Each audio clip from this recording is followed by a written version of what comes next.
Madame la députée de la 4e circonscription, Monsieur le sous-préfet de l'arrondissement Sud, Monsieur Jean-Paul Normand, Madame la présidente de la région Réunion, chère Huguette, Monsieur le proviseur, directeur du lycée agricole de Saint-Joseph, cher Vincent Bennett, Mesdames et Messieurs les membres de la famille de Monsieur Angelo Lorette, sa fille, ses enfants qui sont présents, les petits-enfants, et également sa femme Anise, présente aujourd'hui, mes chers collègues élus, chers apprenants du lycée agricole de Saint-Joseph et de l'établissement public autour du lycée, Mesdames, Messieurs, en 1955, quand le député maire Raphaël Babé créa ce lycée, à l'époque on l'appelait d'ailleurs l'école d'agriculture, une par département d'outre-mer, sa première motivation fut de doter notre île d'un établissement chargé de former des agriculteurs pour accompagner la modernisation de l'agriculture à La Réunion. On n'était même pas 10 ans après le lancement de la départementalisation. Et de façon naturelle, cette structure s'est à l'époque implantée à Saint-Joseph, un territoire éminemment rural et accessible à tous. Babé, monsieur le sous-préfet, à l'époque, ne se posait pas beaucoup de questions. Il avait appelé le père le chevalier. Il avait dit, comme c'était, appartenait, comme on disait souvent, au comité diocésain, au clergé, arrangez-vous avec vos frères, mon père, mais j'ai besoin de ce terrain pour en faire l'école d'agriculture. Et d'emblée, sa vocation fut régionale.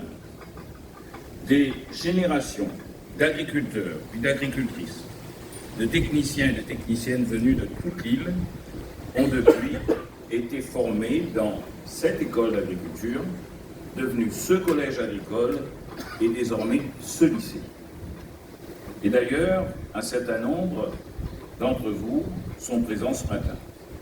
À l'époque, les agriculteurs dotés de solide bon sens, d'intelligence intuitive et d'expérience du terrain ont eux aussi contribué à dynamiser notre agriculture et réussi à coaliser des hommes et aussi des femmes autour de la cause agricole et autour des droits des agriculteurs et des agricultrices.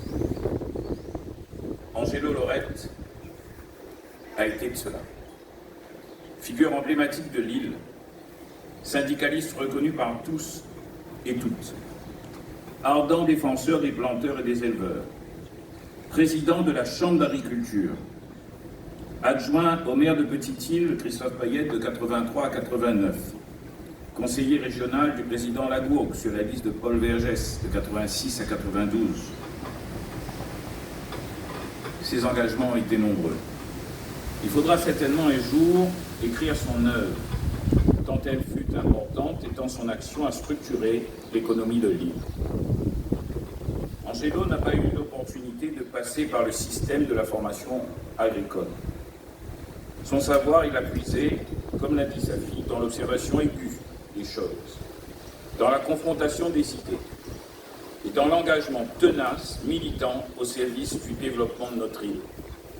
Sa forte personnalité, ses convictions inébranlables dans l'importance de la place de l'agriculture dans notre économie insulaire, les luttes acharnées, souvent contre le système établi et les positions dominantes, ont fait de lui une référence dans le monde syndical et un homme réunionnais qui a naturellement imposé le respect.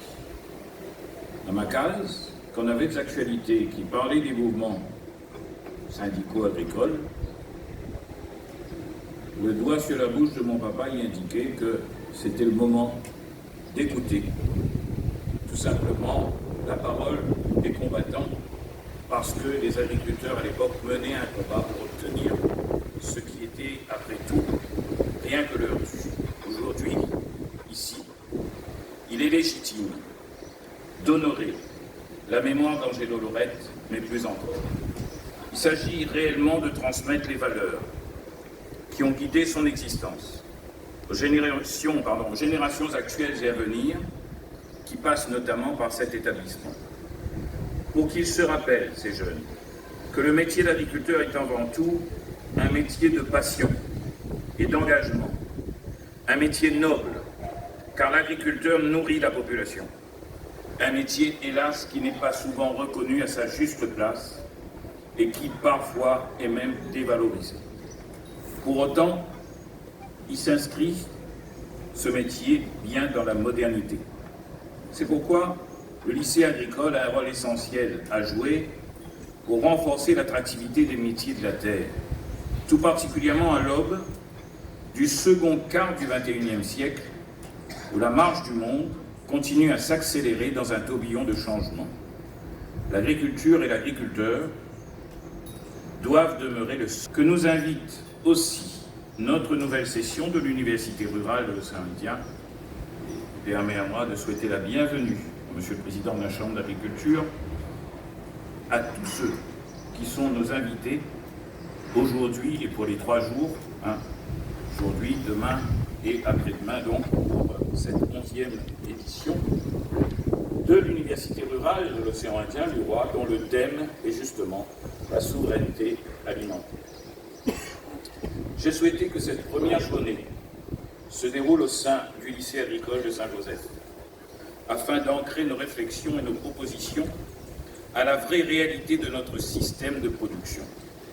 Je me réjouis tout particulièrement que le lycée s'ouvre sur son environnement immédiat, régional et indien-océanique.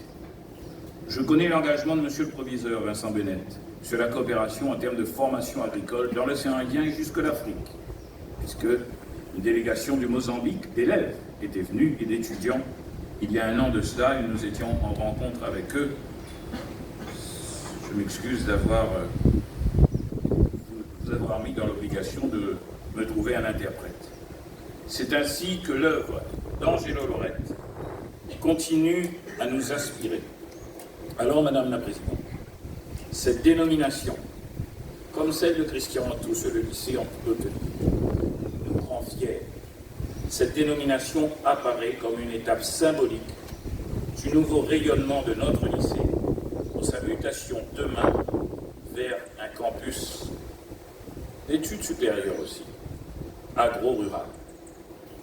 Car je suis certain que de belles perspectives nous attendent pour les années et les décennies à venir. Bienvenue au lycée agricole Angelo Lorette.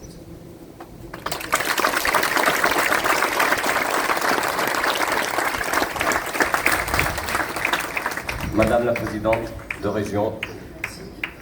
Merci, Monsieur